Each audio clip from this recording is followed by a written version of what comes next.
Oi, gente, boa noite. Boa noite para todo mundo que está aqui, boa noite para todo mundo que está assistindo a gente remotamente também. É um prazer imenso estar aqui. Meu nome é Bárbara Almeida Ladeia, eu sou head do Green Sampa, que é um hub de inovação voltado para a sustentabilidade aqui da cidade de São Paulo. E hoje a gente trouxe aqui para vocês um painel, uma conversa, um bate-papo aqui com duas das startups que a gente acelera, que são startups que trabalham com inteligência artificial voltada para a área de sustentabilidade. E a gente vai trocar um pouco de ideia dentro desse assunto. Só antes da gente começar, queria contar um pouquinho do trabalho que a gente faz no Green Sampa, né? O Green Sampa ele é um programa da Secretaria de Desenvolvimento Econômico e Trabalho da cidade de São Paulo.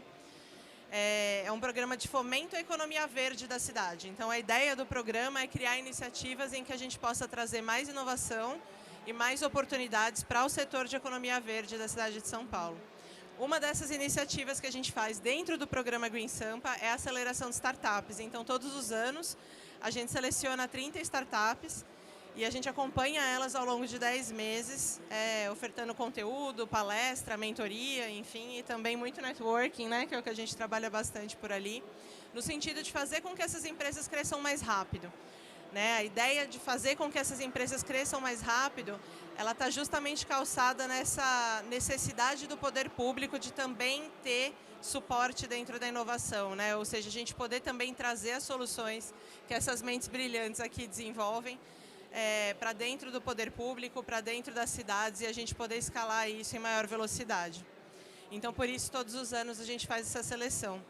Esse processo de aceleração ele é conduzido pela Agência São Paulo de Desenvolvimento, que é uma vinculada da prefeitura, que a gente chama, né? Ela é uma empresa que não é exatamente pública, mas ela é vinculada à prefeitura e presta serviço para a prefeitura. E é lá onde o Green Sampa acontece de uma forma geral. Hoje a gente trouxe aqui para vocês duas startups, que são duas startups aceleradas do nosso programa. Uma que já foi e uma que está em aceleração do programa, para contar um pouquinho sobre essa história aí de inteligência artificial cruzada com sustentabilidade e trazer um pouco mais de conhecimento para a gente desse assunto. Então, primeiramente, queria apresentar o Salvador. O Salvador ele é CEO da SaveEd. E ali do outro lado a gente tem o Tomás e o Gabriel, que são sócios fundadores da Meteo IA. Queria começar perguntando para vocês da Meteo AI, meninos, que estão mais longe aí um pouquinho da gente, né?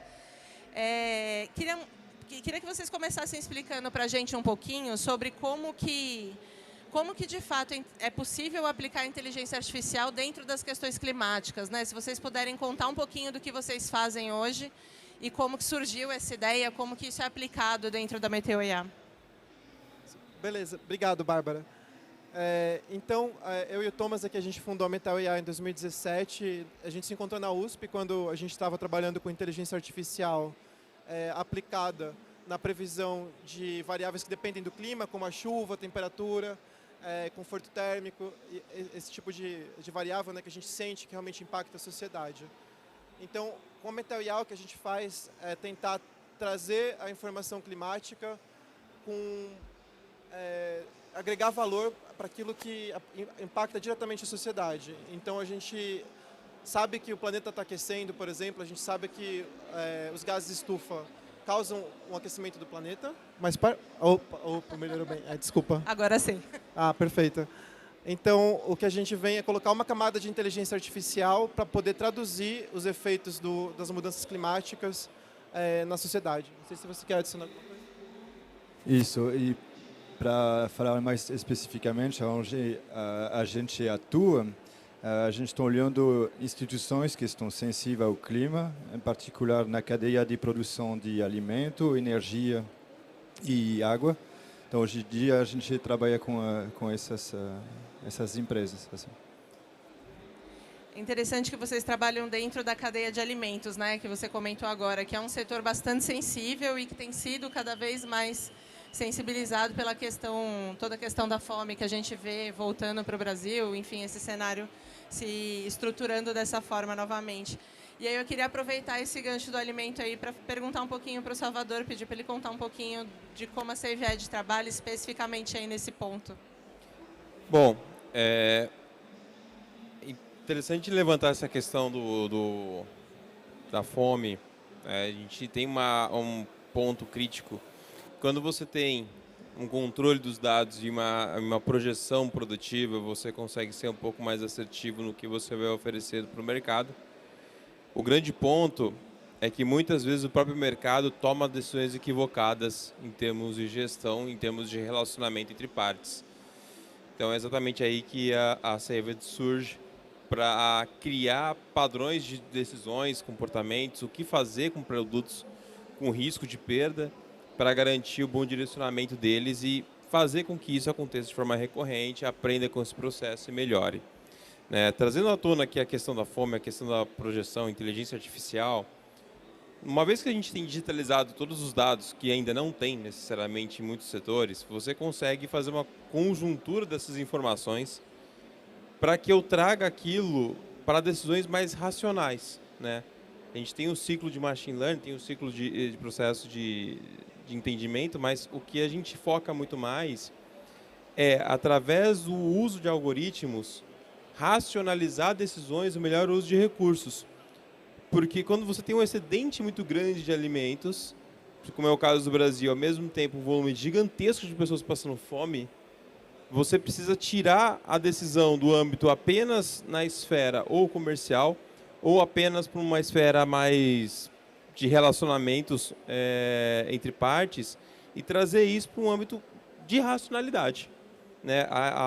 O uso da inteligência artificial permite exatamente essa racionalidade para esse ciclo de tomada de decisões, para dar velocidade e dar o bom direcionamento para o que vai ser feito, fazendo assim o máximo de aproveitamento como um todo.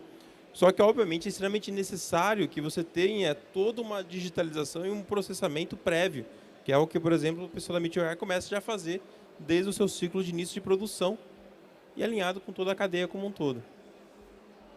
Muito legal, obrigada, Salvador. Eu queria até trazer a conversa aqui para vocês, para esse lado.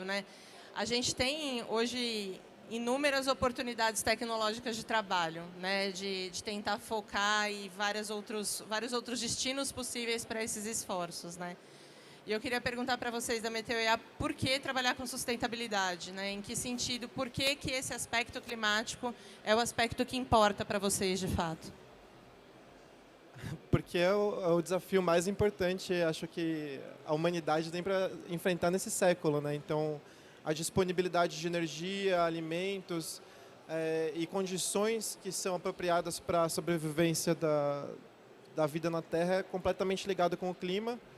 E a gente tenta usar na Meteor IA as ferramentas de inteligência artificial para empoderar as instituições, especialmente de países em desenvolvimento, como o Brasil, que não tem os mesmos recursos computacionais, as mesmas estruturas. Aqui na Campus Party a gente tinha o pessoal da NASA do outro lado, Então, em países que têm muito investimento em ciência e tecnologia, eles têm grandes estruturas computacionais que podem muito melhor antecipar os impactos do clima na sociedade desses países. Enquanto em países em desenvolvimento isso é muito mais incipiente. Então, a gente tenta usar ferramentas de inteligência artificial para justamente empoderar a sociedade em frente a essas mudanças climáticas. Nesse ponto, eu acho que é bom lembrar que o Brasil ele é extremamente sensível às mudanças do clima, porque a maior parte do PIB dele depende da agricultura, e a agricultura depende diretamente da chuva. A produção elétrica vem principalmente de fontes renováveis, então depende da variação climática. Então, o Brasil vai estar muito impactado por essas variações extremas do clima. Eu acho que, então, no Brasil vai ser muito sensível e tem, como o Gabriel falou, tem tudo para fazer, porque não tem nenhuma infraestrutura e tem muitos problemas. Eu acho que nesse sentido que a Meteor IA se encaixa, porque a gente passou alguns anos desenvolvendo uma solução que é genérica e que pode se aplicar em diferentes setores. Então, o objetivo é a gente entrar em diferentes setores que depende do clima e ajudar essas instituições. E, Salvador, qual que é a infraestrutura que falta no Brasil? O que você acha que é o que mais falta do ponto de vista tecnológico e inovação aqui? Eita! Agora a brincadeira ficou para outro nível. Primeiro ponto que você tem uma dificuldade de integração dessas informações, porque, de fato, vou retomar uma questão da digitalização e da rastreabilidade e da confiança. Na verdade, hoje, o que mais sentimos falta é a falta de infraestrutura que permite a confiança entre membros da cadeia de distribuição. Por que disso? Hoje, o mundo teria a capacidade, se bem racionalizado o processo de produção de alimentos, potencial de alimentar 16,9 bilhões de pessoas. A gente não dá conta de alimentar 8. Né? E tudo isso existe por causa de uma dificuldade nas relações e no timing da tomada de decisão, na distribuição desses itens. Tem a logística também, tem outros fatores críticos, que no nosso país, então, é pior ainda, né? Que a logística hoje é totalmente dependente do modal, que não faz o menor sentido com um país desse tamanho. Mas, principalmente, tem a ver com essa questão da tomada de decisão rápida e dos vínculos das informações. Né? Um produto parou, ou houve um desvio de conduta, ou houve uma lógica que ele fica entravado, né? Não dá encaminhamento e esse produto acaba morrendo antes da hora. Né? Hoje, o Brasil, 62% do desperdício acontece antes do consumo. Então, isso mostra claramente que existe uma falha na conexão entre os atores, seja por motivos propositais, que é o caso dos atravessadores rurais, né, que compram em grandes volumes e desviam o comportamento, né, que afeta toda a cadeia ali, seja por erros de equívocos de produção, de projeção. Então, quanto maior eu tenho dessa transparência, dessa conexão, mais assertivo eu sou. O que não acontece, obviamente, em uma realidade como no Brasil. É um grande desafio mundial, mas o Brasil ele ainda tem muito a se desenvolver nesse aspecto. Né? Então, quando a gente traz tecnologias para otimizar isto, otimizar essa conexão, otimizar essas decisões, otimizar análises, só vem a agregar, vem a vencer barreiras que antes disso seria praticamente impossível e ficaria à mercê do que já acontece há décadas, que é uma produção totalmente desconectada com a realidade, uma distribuição também desconectada com a realidade. Né? Então, esse é um grande desafio para o nosso país. A gente vê várias discussões. Eu falo aqui de alimentos, mas isso acontece com medicamentos, isso acontece com construção civil, isso acontece com outros setores. Então, é importante a gente imaginar exatamente como nos conectarmos e como fazer com que os dados trabalhem a nosso favor e, obviamente, trazer a tecnologia para acelerar alguns processos. Ela não vem para substituir, ela vem necessariamente para potencializar o que a gente ainda não é capaz de fazer com a infraestrutura atual. É interessante, me parece, ouvindo você falar, Salvador, me parece que esse erro de design e que esse desperdício todo que acontece ao longo do processo é um pouco da lógica do próprio sistema, né? De produção máxima e de estruturação máxima e sem ter esse controle muito bem elaborado dentro do processo, né? Isso na verdade a gente pegou agora, né? Eu fui recentemente lá para o Web Summit e tinha bastante dessas palestras discutindo isso. Né? Que o mundo está chegando em algumas etapas, em algumas categorias de produtos, que ele, na verdade, racionalmente dizendo, não tem por que produzir mais. Agora, como que eu falo para o mundo? Falo, olha, você vai ter que reduzir sua produção de roupa em 40%. Mundo, você tem que reduzir sua produção de roupa em 40%. O que eu vou falar para o cara que produz a roupa? Porque o mercado era tentar empurrar, fabricar é tentar empurrar, criar demanda. Mas não tem mais espaço para a demanda. Não existe mais espaço para roupa, por exemplo, em alguns mercados. Né? E se começa a discutir, por exemplo, cara, pagar $3 numa blusa tem uma coisa muito errada. Então começa a ter uma discussão dessa revisão de processos. Alimento é a mesma coisa. E tudo isso depende de trazer à tona os números, trazer à tona decisões mais objetivas, mais concretas, eu vou insistir na palavra racionais, porque aqui você tem muito por um desejo por indivíduo na tomada de decisão do que é mais valioso para naquele momento em si. Mas isso não significa que para o conjunto a coisa funcione.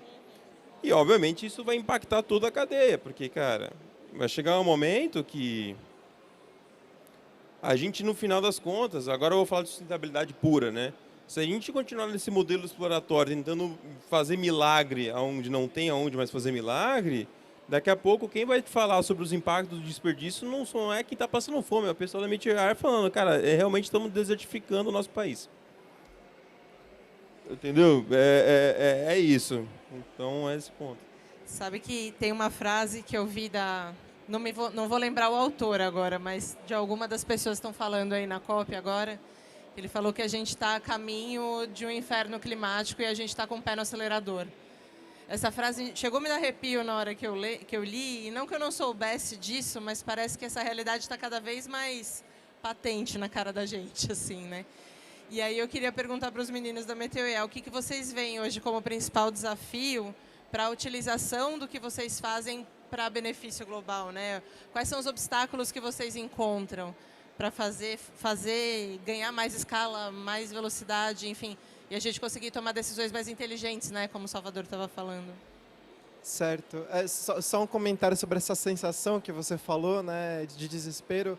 O Al Gore, desde os anos 90, tem aquele documentário famoso, Uma Verdade Inconveniente, né? Então, infelizmente, o desastre climático, a catástrofe climática é muito inconveniente, é muito difícil de olhar para aquilo. E a gente tem que olhar para isso todo dia, porque a gente trabalha com isso, e olhar com frieza e pensar o que a gente vai fazer, como que a gente pode melhorar a tomada de decisão, como a gente pode ajudar a sociedade a ficar mais resiliente, empoderando com as ferramentas tecnológicas, né? Agora, em termos de desafio para escalar isso globalmente, não sei se você quer fazer um... Eu queria voltar sobre o que você falou aí. Eu acho que é difícil, então, evitar a crise climática.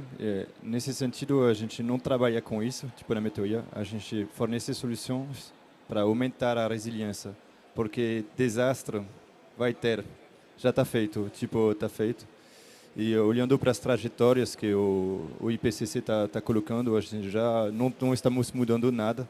Então, vai ter que trazer soluções para aumentar a resiliência da sociedade. Agora, em termos de capilaridade e escalamento, acho que a gente está vendo, conversando com diferentes grandes empresas, assim, multinacionais, a maior parte delas estão colocando equipe dentro dessas empresas para aumentar a resiliência dessas empresas face às mudanças climáticas. Então, tem muito blá blá, assim, mas as coisas estão acontecendo. Infelizmente, está acontecendo, deveria ter acontecido nos anos 80, talvez. Mas as coisas estão rolando. Agora, em termos de desafio, eu acho que do nosso lado, assim, quando a gente desenvolve nossas soluções, a gente está olhando para o global, assim, e acho que talvez isso é o maior desafio, sabe? Tipo, colocar nossas soluções em outros países, aí a parte de internacionalização. Um ponto interessante, um desafio interessante que a gente enfrenta um pouco é com mão de obra. Porque o tipo de mão de obra que a gente precisa para trabalhar com o que a gente trabalha, pessoas que entendam de dados, de física, de matemática, estatística, e conseguem programar bem, são pessoas que ganham muito bem em outras áreas do mercado também, que pagam muito melhor do que a área de clima. Então, são pessoas que trabalham em grandes empresas, em grandes bancos, no setor financeiro. Então, tem um pouco desse desafio também. A gente precisa de cientistas de dados na nossa área e essas pessoas são bem escassas. Sobre essas pessoas são escassas, mas eu acho que nossa geração, assim, olhando para os problemas que estão chegando, elas querem dar um sentido na vida delas.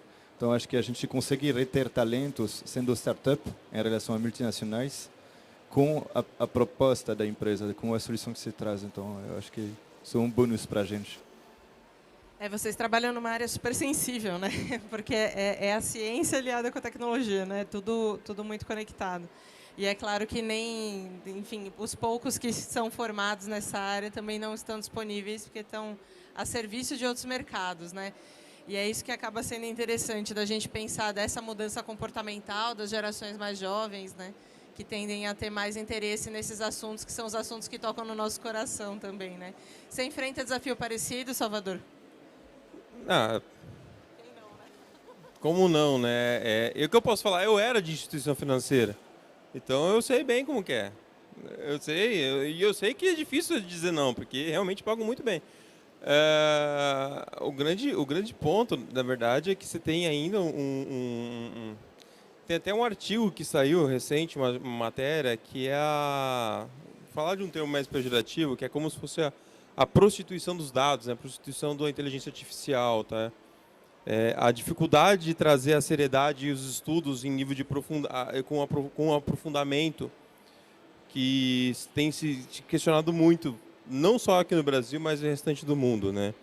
Então, você começar a trazer mais qualidade também para os estudos é difícil, e você começar a trazer profissionais orientados para isso também é muito difícil, porque estão pagando bem para pouco do que pode ser feito, tá? Isso é bem real. Estão pagando bem para que um estatístico poderia fazer assim absurdamente muito mais.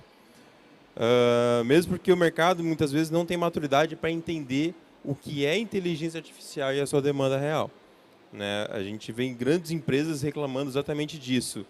Pô, eu não consigo contratar um cara bom, mas na real você sabe o que você precisa? Ah, não sei, eu preciso de um data science porque é moda, é sexy falar que eu tenho um cara data science, eu vou pagar caro, mas o cara não usa. Então, por exemplo, hoje a gente tem uma dificuldade que hoje, para tentar sanar, o que a gente buscou foram parcerias com grandes universidades em pesquisa de cocriação científica, né? E tentar captar, por exemplo, parcerias com projetos de fundo perdido ou até conexões internacionais. Por que disso? Qualidade. A qualidade está muito baixa, né? Então, trazer profissionais que estejam engajados em, cara, aprender e fazer a diferença com propósito, e o melhor de tudo, eu acho que esse é o grande ponto, é tentar buscar fazer o que deveria ser feito desde o começo, que é trazer tecnologia para a escalabilidade, faz com que, cara, eles, se a gente está alinhado na mesma pegada de buscar escalabilidade com inteligência, você pode ganhar até baixo agora, mas, cara, a tendência é explodir. A tendência é você fazer muito com pouco, né? Atender Brasil inteiro ou mundo inteiro com um time que muitas empresas não atendem com 200, 300 pessoas, entendeu? Então, a tecnologia ela ajuda muito para isso, mas a qualidade também é orientada. Então, hoje a gente tem esse desafio. E concordo com eles. A dificuldade, obviamente, na hora é... Cara, eu acho que eu não consegui manter um cara de 6 meses, velho.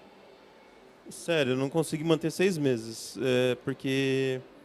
recebi uma proposta aqui muito maior. Então, sim, a gente tem essa dificuldade, mas a gente vai vencer. São as possibilidades de ganhar muito e também do tamanho do impacto que faz, né? Você falou dessa coisa da inteligência artificial ser um termo sexy, né? As pessoas, inclusive, confundem automação com inteligência artificial, né? Por exemplo. E eu acho que hoje não tem nada mais charmoso do que inteligência artificial e sustentabilidade junto, né?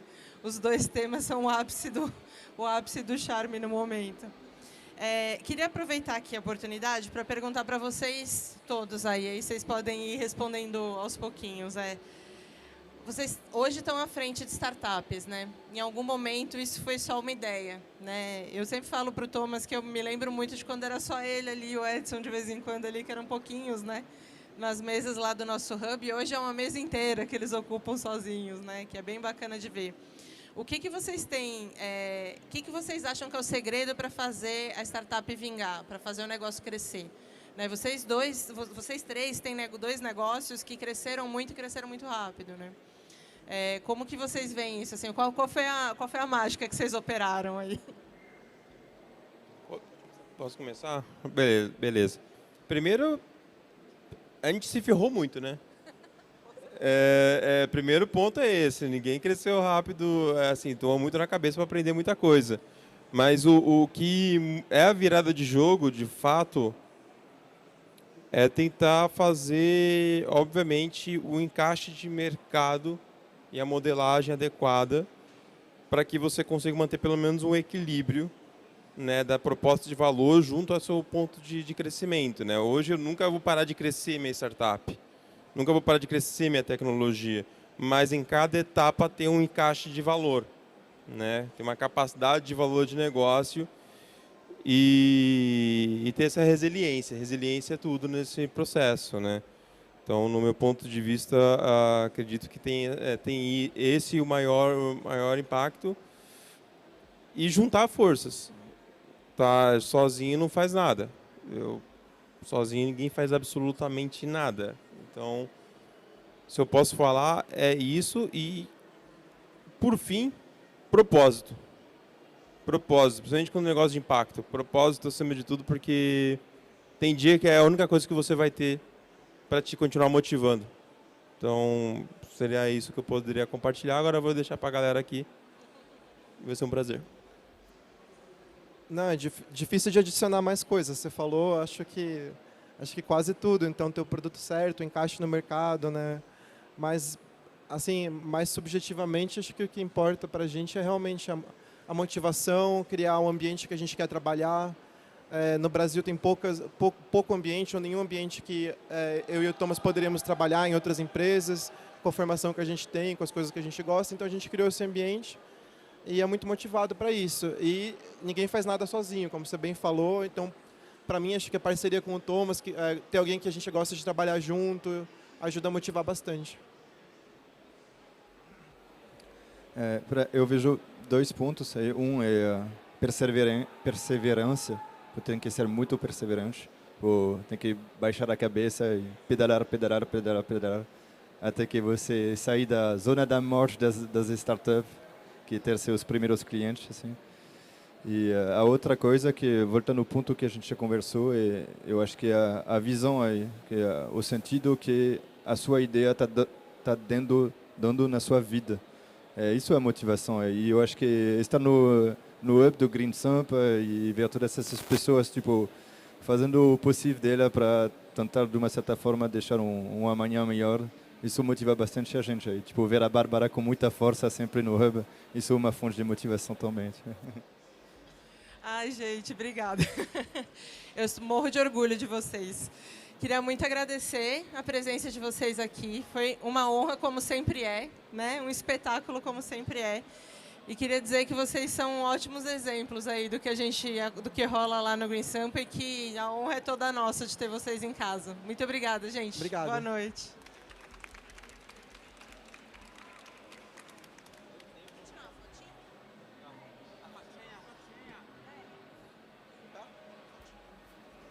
Tirar uma foto.